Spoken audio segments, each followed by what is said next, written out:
Power breakfast में आपका स्वागत है। मैं हूं डिम्पी कालरा। तो आज मार्केट के पास फिर से बेहतर संकेत हैं। ग्लोबल मार्केट, खैर भारतीय बाजारों को ग्लोबल मार्केट के संकेत अच्छे मिले या नहीं मिले, उसको अपनी चाल पे चलना है। वो है एक ही चाल, वो है सिर्फ और सिर्फ तेजी की। एसजेएक्स निफ्टी हालांकि अभी बिल्कुल फ्लैट है, फ्लैट और हल्का सा नेगेटिव भी है, 4 पॉइंट नीचे। कल भी मार्केट कुछ इसी तरीके ही रंगत आपको दिखा रहा था जब ओपनिंग हो रही थी। ओपनिंग भी बहुत ठंडी, बहुत सुस्ती थी, लेकिन उसके बाद बाजार ने अपनी गति पकड़ ली। कल बैंकिंग स्टॉक्स ने बाजार को काफ़ी मजबूत किया और कल बैंक निफ्टी 400 पॉइंट से ज़्यादा की मजबूती के साथ ऑलमोस्ट दिन के ऊपरी स्तरों पर जाके बंद हुआ। उसने निफ्टी को भी ड्रैग किया, ऊपर की तरफ खींचा। आज के अहम ट्रिगर्स क्या है, पहले एक बार ये देख लेते हैं। क्या आज भी बैंकिंग स्टॉक्स चलेंगे, रुपया आज भी मजबूत होगा, ये सारे ट्रिगर्स का हिस्सा है। तो आज सबसे पहले ग्लोबल मार्केट के संकेत है। यहाँ पर बाजार में तेजी तो है यूएस मार्केट्स में, और वहाँ पे एक और चीज़ भी देखने को मिली है कि जो बोइंग का जो प्रॉब्लम चल रही थी, कल वो शेयर बिल्कुल सपाट बंद हुआ। कई दिनों की तेज गिरावट थी, हालांकि कल वो खुला वहाँ पर भी गैप पे ही, लेकिन उसके बाद धीरे धीरे फिसला। कल अमेरिका से खबर ये भी आई है कि यूएस ने भी बोइंग 737 मैक्स को ग्राउंडेड कर दिया, उसको वहाँ पर भी बैन लगा दिया गया है। इसके अलावा रुपया एक अहम ट्रिगर आज भी रहेगा। हैट्रिक तो लगा चुका है, अब आगे देखते हैं रुपये में कैसे चलती है चाल। और ब्रेंट क्रूड अब $68 के आसपास पहुंच गया। कुछ स्टॉक्स में कमी आई, इसकी वजह से कच्चे तेल की जो मांग है उसमें बढ़ोतरी दिखी है, तो भाव ऊपर आए। $68 का भाव अब देखने को मिल रहा है। एक और अहम ट्रिगर है, वो है निफ्टी, बैंक निफ्टी की वीकली एक्सपायरी आज। क्योंकि अब दो हिस्से हैं मार्केट के पास। पहला हिस्सा ये है कि कई दिनों की लगातार ताबड़तोड़ तेजी जो बैंक निफ्टी और निफ्टी पर हमने आते हुए देखी है, क्या आज इस वीकली ऑप्शंस के जरिए वो सेटल हो जाएगा या फिर ये मोमेंटम और क्रिएट करेगा? क्योंकि ये शॉर्ट्स ट्रैपिंग का मार्केट है, शॉर्ट्स फंसे हुए हैं। क्या आज शॉर्ट्स फिर से कटेंगे? आज उनके लिए आखिरी दिन है, इसका मतलब बाजार और भी तेज होगा। ये कशमकश समझेगा हमारे साथ कि आज बैंक निफ्टी वीकली एक्सपायरी कैसे कटान होगी इसकी। इसके अलावा एक और सिस्टम भी है, वो है बैंकिंग सिस्टम में आज आरबीआई करीब 35,000 करोड़ रुपए डालने वाला है। इससे पहले 12,500 करोड़ डाले थे तो बैंक चले थे, आज उससे 2 गुना 3 गुना रकम है। देखते हैं बाजार आज कैसे रिएक्शन देता है इस और खबर पे। सबसे पहले ग्लोबल मार्केट्स देखते हैं, फिर पूजा से जानेंगे आज के खबरों वाले शेयर्स, और फिर जी बिजनेस के मैनेजिंग एडिटर अनिल सिंह भी हमारे साथ होंगे। निफ्टी बैंक निफ्टी की रणनीति उनसे जानेंगे।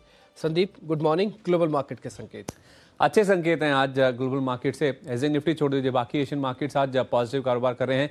देखिए, ज़्यादा खबरें जो आ रही है निम्पी अब यूके से आ रही है, क्योंकि ब्रेग्जिट को लेके यूके की संसद में लगातार हम देख रहे हैं कि वोटिंग हो रही है। कल नो डील ब्रेग्जिट के ऊपर वोटिंग थी। नो डील यानी कि बिना सहमति के ईयू से बाहर होने का जो मसौदा था वो यूके की संसद के सामने रखा गया था, और उस डील को खारिज कर दिया गया है। यूके की संसद ये चाहती है कि बिना सहमति के वो ईयू से बाहर नहीं होते हुए दिखेंगे, तो उसको ग्लोबल मार्केट्स अब पॉजिटिव लेते हुए दिख रहे हैं। कल अमेरिकन मार्केट्स 0.5% तक चढ़ के बंद हुए। यूके के मार्केट्स इनफैक्ट जो यूरोप के मार्केट्स हैं, इस पूरी जो वोटिंग होने वाली थी उससे पहले पॉजिटिव क्लोजिंग हुई, वहां पे भी 0.5% के आसपास की तेजी देखने को मिली।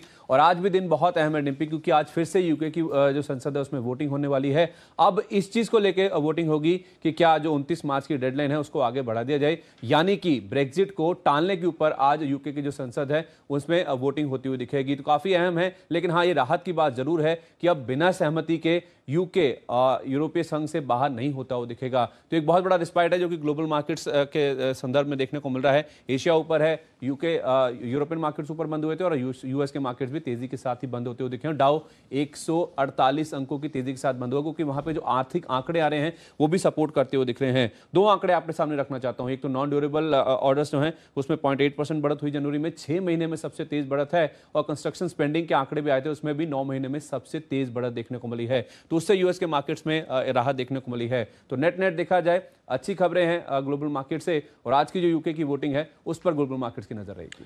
ठीक है, तो यूएस मार्केट के बजाय आप यूके मार्केट्स को थोड़ा ज़्यादा देखें। वहाँ पे जो ब्रेग्जिट का इशू है ये बाजार के अंदर थोड़ा बहुत उथल पुथल लेके आ सकता है। हालांकि चर्चा लगातार है, 2 बार सदन में वैसे प्रस्ताव गिर चुका है। खैर, इस बीच जरा एफआईस और डीआईस के आंकड़े देख लेते हैं, वहाँ से क्या संकेत है, उसका फिर आज की रणनीति चलेंगे। कैश सेगमेंट में कल फिर से 2722 करोड़ रुपए की खरीदारी इंस्टीट्यूशनल यानी कि एफआईस की तरफ से हुई है। डीआईस ने कल भी माल बेचा तो 1508 करोड़ रुपया। लेकिन इस बीच आप ये हर रोज देख रहे होंगे कि एफआईएस की तरफ से बड़ी खरीदारी, लेकिन डीआईएस बिकवाली कर तो रहे हैं, लेकिन उनका क्वांटम उस एफआईएस की खरीदारी के मुकाबले या तो आधा रहता है या फिर उससे भी कम है। कल भी कुछ वैसे ही होते दिखा। एफ&ओ सेगमेंट में नेट 500 करोड़ रुपए की खरीदारी हुई है। ये कैसे हुई है ये आपकी स्क्रीन पर है। इंडेक्स फ्यूचर्स खरीदे गए 1822, जो कि वीकली एक्सपायरी से ठीक पहले का ये आंकड़ा है। और इसके अलावा स्टॉक्स के फ्यूचर और इंडेक्स के ऑप्शंस, उसमें हल्की हल्की बिकवाली हुई है। हाँ, स्टॉक्स के फ्यूचर में 908 करोड़ रुपए की जो बिकवाली हुई है, ये कितनी इंपॉर्टेंस रखती है, एक बार ये भी समझना होगा। इसलिए आज के निफ्टी और बैंक निफ्टी की रणनीति जानते हैं। तो उससे पहले एक बार जरा एक्सपायरी का पोल भी देख लेते हैं। एक्सपायरी के पोल से थोड़ा हमको आइडिया लग जाएगा निफ्टी बैंक निफ्टी की रणनीति कैसे बनाई जाए। तो पहले एक बार रजत से पोल जान लेते हैं। रजत, बताएं आप।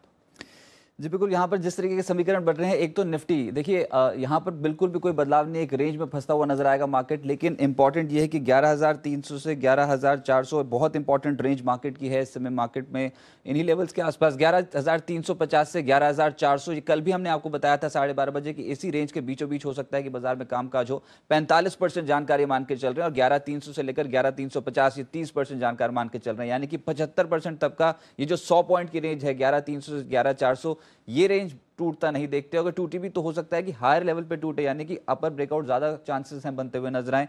फिलहाल के हिसाब से 11,400 के ऊपर ट्रेड करने की प्रोबेबिलिटी आज के हिसाब से कम है। तो आप अगर स्ट्रैटेजी बना रहे हैं तो 11,300 से 11,400 की रेंज के लिए बनाएं। लेकिन निफ्टी बैंक इंपॉर्टेंट है। देखिए कल जो बताया गया था उसमें ज्यादातर ट्रेडर्स बेट लगा रहे थे कि 28,800 के ऊपर ही निकलेगा, लेकिन क्लोजिंग है 28,800 के लेवल के, और ऊपर से 28,900 के लेवल के पास जाके बंद हुआ। ये रिवाइज पोल है। अब बेट लग रही है कि अगर 29,000 के ऊपर टिक गए कुछ मिनट तो यहां पर और तेजी बनती हुई नजर आएगी। शॉर्ट ट्रैपिंग, यानी कि जो मंदी के सौदे बने हुए मार्केट में वो फिर से फंसते हुए नजर आएंगे। और बेट लग रही है कि 29,100 से 29,200 तक के लेवल्स 45% जानकार मान के चल रहे हैं, और 28,900 से 29,000 ये 25% जानकार। तो इस पोल का भी जो ज्यादातर तबका है वो तेजी के साइड पे ही है, और कुल मिलाकर 70% के करीब 65% के करीब यहाँ पर जानकारी मान रहे हैं कि बाजार में और तेजी यहाँ से देखने को मिल सकती है। और निफ्टी बैंक तो वैसे भी रिकॉर्ड लेवल्स पे है, तो अनचार्टेड टेरिटरी, यहाँ पर प्रेडिक्शन करना मुश्किल है, लेकिन अभी भी तेजी के सौदे कैरी कर सकते हैं।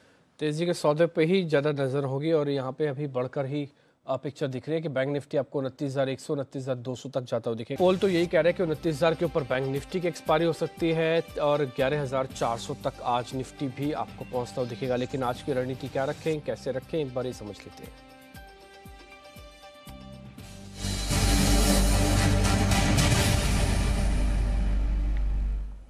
Anil ji, good morning. पोल तो ये कह रहा है कि बाजार के अंदर और तेजी आएगी, सेंटीमेंट भी ये कह रहा है, डाटा भी यही कह रहा है, और इंस्टीट्यूशनल्स की खरीदारी भी यही कह रही है।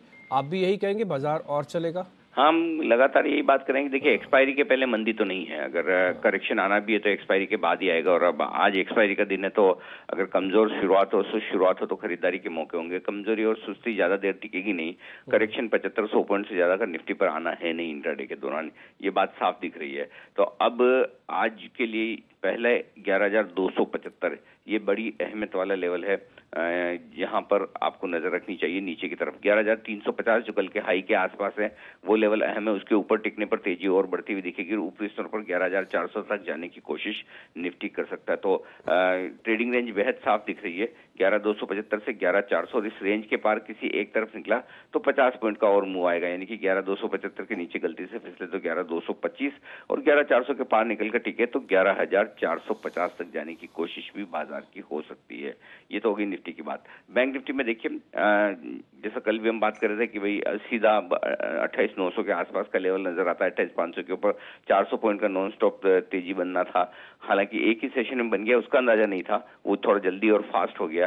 तो 28,900 अब बैंक निफ्टी के लिए निर्णायक लेवल है जहां पर आपको नजर रखनी है। लेकिन मेरा ये मानना है 29,000 से 29,100 ये वो रेंज है जहां पर बैंक निफ्टी रुकना चाहिए। कहीं कहीं वहां थोड़ी प्रॉफिट बुकिंग के आसार आ सकते हैं, डेटा जो बने हुए हैं। तो मैं फिलहाल 29,100 के ऊपर की तेजी नहीं देख रहा हूं। तो 29,000 और 29,100 ये हायर रेंज होगी आपके लिए बैंक निफ्टी की, और नीचे की तरफ 28,500 मजबूत सपोर्ट का काम करेगा। तो रेंज थोड़ी बड़ी है क्योंकि पिछले 2 सेशन में बैंक निफ्टी 1000 पॉइंट बढ़ चुका है, तो रेंज भी बड़ी निकल कर आ रही है। तो आज के सेक्टर या स्टॉक स्पेसिफिक कहीं ज्यादा फोकस? सेक्टर्स मुझे यही लगता है कि जहां शॉर्ट्स काफी हैं, वायदा कारोबार में एक्सपायरी के दिन वो शॉर्ट कवरिंग होगी, निचले स्रोत से खरीदारी भी होती हुई दिखेगी। मुझे लगता है इंडेक्स पे फोकस करना चाहिए, यहाँ पर अच्छी तेजी बनेगी। बाकी तो स्टॉक स्पेसिफिक एक्शन डिम्पी होना ही है, उसमें कोई डाउट नहीं है। बहुत शुक्रिया ये बताने के लिए कि आज वापस मार्केट में तेजी रह सकती है। ठीक एक्सपायरी से पहले मार्केट के अंदर मोमेंटम तेजी का है, इसलिए कभी भी आपको कोई मौका मिले तो शॉर्ट तो कम से कम नहीं करें। आप इस टिप का इस्तेमाल वैसे तो मिलता ही नहीं है, अगर मिल भी जाए बाई चांस तो खरीदारी के तौर पर करें। और आज एक्सपायरी का एक्शन हम दिन भर आपके सामने लेके आएंगे। आगे बढ़ रहे हैं पूजा त्रिपाठी से, फटाफट से ये जान लेते हैं कि आज के न्यूज़ फ्लो क्या है, यानी कि आज के खबरों वाले शेयर कौन से हैं। पूजा गुड मॉर्निंग, बताएं आज के सेंस। गुड मॉर्निंग टिम्पी। HDFC लाइफ पर आज फोकस रहेगा। कंपनी का OFS खुला था रिटेल निवेशकों के लिए और पूरा हिस्सा करीब 1 गुना सब्सक्राइब हो चुका है। इसके अलावा जुबिलेंट फूड पर भी नजर रखें। प्रमोटर कंपनी जुबिलेंट कंज्यूमर आज कंपनी के 40 लाख शेयर्स बेचेगी। जो फ्लोर प्राइस तय हुआ है वो 1272 है, यानी कि कल की क्लोजिंग प्राइस से 4% डिस्काउंट पर इसका फ्लोर प्राइस तय हुआ है। तो जुबिलेंट फूड आज फोकस में रहेगा। आज तमाम बैंकिंग शेयरों पर भी नजर रखें। आज से RBI OMO ऑपरेशन शुरू करेगी, जिसके जरिए 12,500 करोड़ की नकदी डालेगी सिस्टम में। इसी के साथ ही साथ एक और अपडेट आया है, RBI डॉलर स्वैप डील के जरिए बैंकिंग सिस्टम में 35,000 करोड़ डालने की RBI ने घोषणा कर दी है और इसका जो ऑक्शन है ये 26 मार्च से शुरू होगा। तो ये बैंकों के लिए काफ़ी पॉजिटिव है। इन तमाम स्टॉक्स पर आज नजर रखनी होगी। टाटा मोटर्स, एक नेगेटिव खबर, यूके में JLR ने करीब 44,000 गाड़ियां रिकॉल कर दी हैं, तो इसका एक असर कुछ टाटा मोटर्स पर देखने को मिल सकता है। दीवान हाउसिंग फाइनेंस NHB ने कंपनी के बुक्स की जांच पूरी कर ली है। जांच में कोई गड़बड़ी नहीं पाई गई है और जो अंतिम रिपोर्ट है कंपनी कुछ हफ्तों में सौंपेगी। तो आज DHFL पर नजर रखिए। इसके अलावा Matrimony.com, HDFC म्यूचुअल फंड ने अपना पूरी हिस्सेदारी बेच दी है। करीब 7.3% की पूरी हिस्सेदारी कंपनी में बेच दी है। तो आज Matrimony.com पर इसका कुछ असर देखने को मिल सकता है। कल हमने देखा था 5% नीचे था ये शेयर। NHPC भी आज फोकस में रहेगा। कंपनी की कुछ रकम जुटाने की योजना है। शुक्रवार को बैठक होगी जिसमें ECB के जरिए करीब $10 करोड़ कंपनी जुटाने की योजना बना रही है। तो आज NHPC फोकस में रह सकता है। यूनिकैम लैब्स पर भी नजर रखिए। कंपनी को एक ड्रग के लिए मंजूरी मिल चुकी है। US FDA से ANDA मंजूरी मिल चुकी है कंपनी के एक टैबलेट को। तो आज यूनिकैम लैब्स पर भी नजर रखिए। और आखिर में बात करते हैं स्पाइसजेट की। बोइंग 737 मैक्स विमान तो ग्राउंडेड हो चुका है DGCA के आदेश पर, लेकिन स्पाइसजेट की तरफ से क्लैरिफिकेशन आया है कि वो तमाम यात्रियों को अन्य विमान भी उपलब्ध कराएंगे, जिसमें कि बोइंग 737 और बोम्बार्डियर का इस्तेमाल कंपनी करेगी। तो आज स्पाइसजेट भी फोकस में रहेगा। ठीक है, ये कुछ एक अहम खबरें हैं जिसपे आप एविएशन काउंटर्स पे तो आज ज़्यादा ध्यान रखें, क्योंकि 2-3 दिन से जो 737 मैक्स को लेकर खबरें आ रही हैं वो थोड़ी और गंभीर होती हुई दिख रही हैं। कल शाम को भी भारत में भी एक और मीटिंग हुई थी और उसमें यही फैसला हुआ है कि 737 मैक्स विमान अभी वो नहीं उड़ाए जाएंगे। आगे बढ़ते, अब जरा रोहित शिंगरे से भी जुड़ के एक बार पता कर लेते हैं कि निफ्टी पे उनकी अपनी सोच क्या, उनके आज के शेयर कौन से हैं। रोहित गुड मॉर्निंग, आपकी तरफ से आज निफ्टी पे कैसे current rate? Good morning Dimpy. Nifty के अंदर स्ट्रक्चर तो सभी को पता है, ओवरऑल स्ट्रक्चर प्लस में ही है। मेरे ख्याल से डिप यूज करना चाहिए। अगर डिप नहीं मिलती है तो मेरे हिसाब से ट्रेलिंग स्टॉप लॉस काफी ज्यादा बेटर रहेगा। अगर किसी के पास लॉन्ग है निफ्टी के अंदर, मेरे हिसाब से 10,300 काफी अच्छा बेस बन चुका है निफ्टी के अंदर। वहां पर अपना ट्रेलिंग स्टॉप लॉस लगाए या कोई भी डिप मिलती है वहां पर बाय कीजिए। ये सेम स्टॉप लॉस के साथ में ऊपर की तरफ टारगेट आई थिंक 10,450 के रहेंगे ओवरऑल। स्टॉक स्पेसिफिक अगर बात करूं तो नेस्ले इंडस्ट्री मुझे काफी अच्छा लग रहा है। डबल बॉटम ब्रेकआउट के करीब करीब चल रहा है स्टॉक। मुझे लग रहा है कि यहाँ से लॉन्ग इनिशिएट किया जा सकता है। ऊपर की तरफ इमीडिएट टारगेट 11,000 के रहेंगे। स्टॉप लॉस जो रहेगा आपका 10,500 का रहेगा। दूसरा स्टॉक मेरा AU फाइनेंशियल बैंक रहेगा। काफी अच्छा एक वॉल्यूम ब्रेकआउट कल के सेशन में हम लोग को देखने को मिला है। आई थिंक यहाँ पर भी लॉन्ग इनिशिएट किए जा सकते हैं। ऊपर की तरफ 620 के टारगेट के लिए बाय करके चलिए। 595 का एक स्टॉप लॉस। ठीक है रोहित, बहुत शुक्रिया। एक तो AU स्मॉल फाइनेंस, इस पर ध्यान रखें, 620 का टारगेट है और साथ ही नेस्ले 11,000 के टारगेट के लिए यहाँ पे भी आप खरीदारी कर सकते हैं। निफ्टी को लेकर तो बुलिश है रोहित, कई दिनों से हमको बता रहे हैं कि तेजी ही बनाए रखें। आज भी उनका स्टांस तेजी का ही है। 450 का वो नया टारगेट दे रहे हैं, अब 300 का एक ट्रेलिंग स्टॉप लॉस भी दे रहे हैं। कुछ और ट्रेडिंग कॉल्स जो हमने अलग अलग ब्रोकिंग हाउसेस से लिए हैं, जरा वो भी आपके सामने आएंगे। HDFC कल का ये सुपरस्टार था। HDFC बैंक दोनों ही आज फिर से तेज हो सकते हैं। बैंक निफ्टी को और ऊपर लेके आ सकते हैं। आज 1995 का नया टारगेट है, आप वो रखें। 1930 अब आपके लिए एक स्टॉप लॉस होगा। SBI दूसरा बैंकिंग दिग्गज सरकारी, ये आज चल सकता है तो 300 के लेवल को पार करके आज ट्रेड कर सकता है, इसलिए टारगेट 302 का है। ये इसके लिए मेक ब्रेक लेवल भी है, पहला पड़ाव भी है, इसलिए पहले 302 का ही टारगेट आप समझे बाय करना है। कम्युनिटी से CCD यानी कि कॉफ़ी वाले शेयर जो है उसमें मोमेंटम है।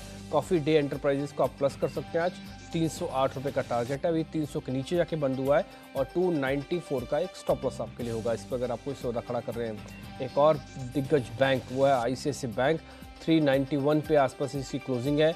अब ये 400 की तरफ बढ़ने वाला शेयर है, तो ठीक 400 रुपये तक के आसपास का एक टारगेट रखें। 386 का स्टॉप लॉस रख के खरीदारी करें। अभी जो अपने 4 कॉल्स देखिए उसमें 3 तो बैंकिंग और बैंकिंग फाइनेंशियल से जुड़ी हुई कंपनीज हैं। HDFC limited, ICICI bank, SBI और एक कमोडिटी से कैफे कॉफ़ी डे। तो ये इस पर आप ध्यान रख सकते हैं। अनुज गुप्ता इस बीच हमारे साथ उनसे हमने फ़ोन पे बातचीत की तो उनसे हमने पता किया कि क्रूड के अंदर, गोल्ड के अंदर अभी क्या करना चाहिए, तो जरा रणनीति उनकी भी जानी है। कच्चे तेल के अंदर जब $68 का स्तर देखने को मिल रहा है, कल भी हम ये बात कर रहे थे, कल तो 6020 का टारगेट था, इस टारगेट को आपने कल अचीव भी किया होगा अगर आपने बाय किया क्रूड। आज नया टारगेट रखिए 4080। कच्चे तेल में मोमेंटम है क्योंकि 65 से 67 वाली रेंज को इसने अपर एंड से ब्रेक किया है, इसलिए आज थोड़ी और तेज़ी आ सकती है। 4080 आपका टारगेट है। रुपया इस बीच अब कई दिनों की तेज़ी के बाद यहाँ पे आके रुक भी रहा है, तो इसलिए ये रुपया और क्रूड दोनों का कॉम्बिनेशन आज ज़रूर चेक कीजिएगा। फिलहाल आप तेज़ी के सौदे इसमें खड़ी कर सकते हैं। इसके अलावा गोल्ड, सोने पे क्या करना है, यहाँ पर थोड़ी और तेज़ी आएगी।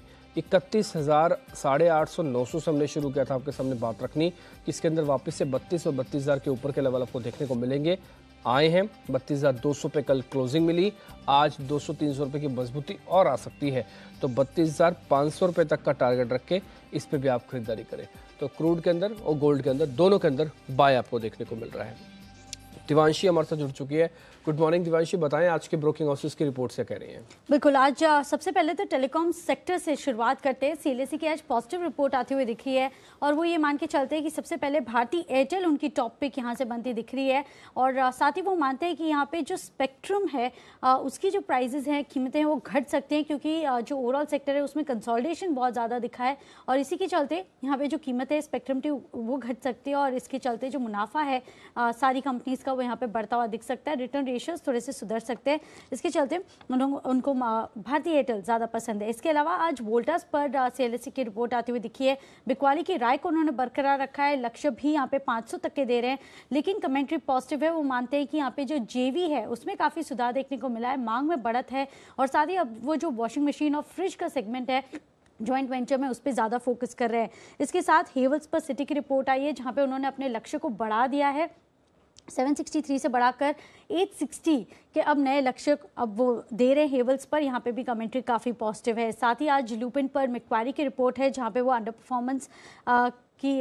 परफॉर्मेंस रेटिंग को उन्होंने बरकरार रखा है और साथ ही लक्ष्य 716 तक के दे रहे हैं और वो ये मान के चल रहे हैं कि जो मंदीदी प्लांट है वहाँ पे वार्निंग लेटर भी इश्यू हो सकता है।